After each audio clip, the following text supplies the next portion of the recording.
Bienvenue sur la chaîne Cryptologique et j'ai l'immense honneur aujourd'hui à Surfing Bitcoin 2023 à Biarritz de recevoir Stéphanie Cabos-Suras de Binance France avec nous.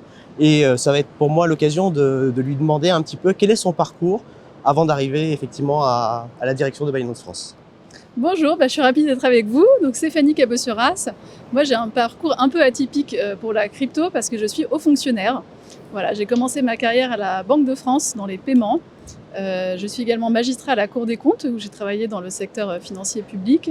J'ai ensuite rejoint l'AMF, l'autorité des marchés financiers, d'abord sur des fonctions internationales et ensuite comme directrice juridique adjointe où j'ai travaillé entre autres choses sur la réglementation française des cryptos. Et actuellement, à Binance France, je m'occupe de tout ce qui est conformité, risque, affaires publiques. Vous avez coché en gros toutes les cases effectivement qui faisaient de vous la personne idéale effectivement pour Binance et pour son siège effectivement à Paris, pour la réglementation effectivement PSAN que l'on a et qui a permis effectivement à Binance d'avoir effectivement cet enregistrement. Hier à la conférence à laquelle vous participiez, on parlait justement de cette volonté de Binance, de participer justement à ce que la France soit le premier hub européen dans le secteur de la crypto. Quels sont justement vos arguments et vos ambitions là-dessus? Est-ce que vous pensez que c'est réalisable? Moi, je pense que c'est tout à fait réalisable. Moi, je suis très attachée au secteur crypto français. J'ai d'ailleurs été élue membre du conseil d'administration de l'ADAN, l'association professionnelle des cryptos. Je pense que la France a un potentiel énorme sur cette technologie de par sa connaissance de la blockchain, sa connaissance du secteur financier. La France a un secteur bancaire et un secteur financier très important actuellement, mais d'un point de vue stratégique, dans 5, 10, 15 ans, je pense que le secteur financier va basculer sur la blockchain. Et mon rôle, avec celui d'autres personnes, c'est de préparer la France à être leader sur ce marché-là. Donc on a la chance d'avoir une réglementation d'avant-garde avec la loi Pacte, avec la réglementation PSAN. Et on a la chance en France d'avoir le leader du marché, puisque Binance est la première plateforme de cryptoactifs au monde. Et ce leader a choisi de faire de la France son hub européen. Et donc au jour le jour à Binance France, ce qu'on fait, c'est se mettre en conformité avec notre statut existant, avec le statut de PSAN, donc renforcer nos capacités en matière réglementaire, en matière de lutte contre la criminalité financière, en matière de lutte contre le blanchiment. Et également, on se prépare aux prochains enjeux réglementaires, et notamment à la réglementation MiCA. Bien sûr. J'ai une autre question, parce qu'on a effectivement parmi nos utilisateurs, beaucoup d'utilisateurs effectivement de Binance.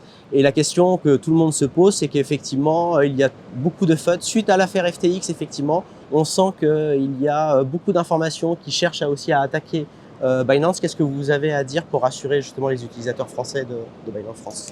Alors, nous, effectivement, on n'est pas dans le réputationnel, on est dans le travail concret, dans les actes. Et donc, au jour le jour, on met en place ces mesures pour garantir le niveau de sécurité le plus élevé pour nos investisseurs. Donc d'un point de vue réglementaire, récemment, on a publié les comptes de Binance France qui ont été certifiés par un commissaire aux comptes et qui ont fait l'objet d'un audit pendant 6 mois par cet auditeur extérieur sur plusieurs aspects. On a mis en place une gouvernance qui est assez similaire à celle d'une institution financière classique, avec un directoire et un conseil de surveillance qui viennent contrôler le fonctionnement de la société au jour le jour. Et au printemps dernier, on a également obtenu de manière volontaire une certification ISO 27001 et 27701 sur la sécurité des systèmes d'information. Donc c'est un premier pas pour se mettre en conformité avec toutes les nouvelles exigences sur la cybersécurité qui pèsent sur les PSAN. Très bien. Une dernière question. On a beaucoup, pareil, de membres de notre communauté cryptologique qui aiment beaucoup faire effectivement du trading, qui sont très intéressés par l'analyse technique et pouvoir effectivement trader.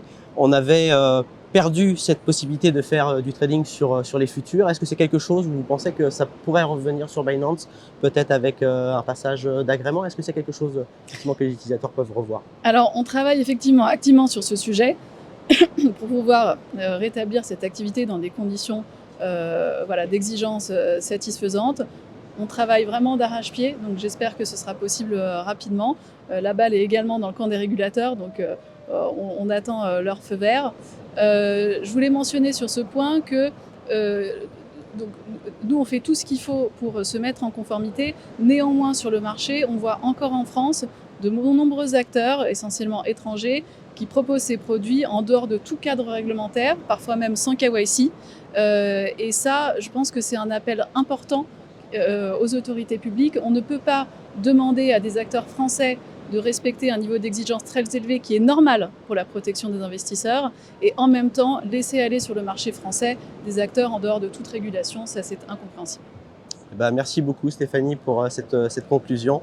Et puis écoutez, bon surfing 2023. Merci. Merci, au revoir.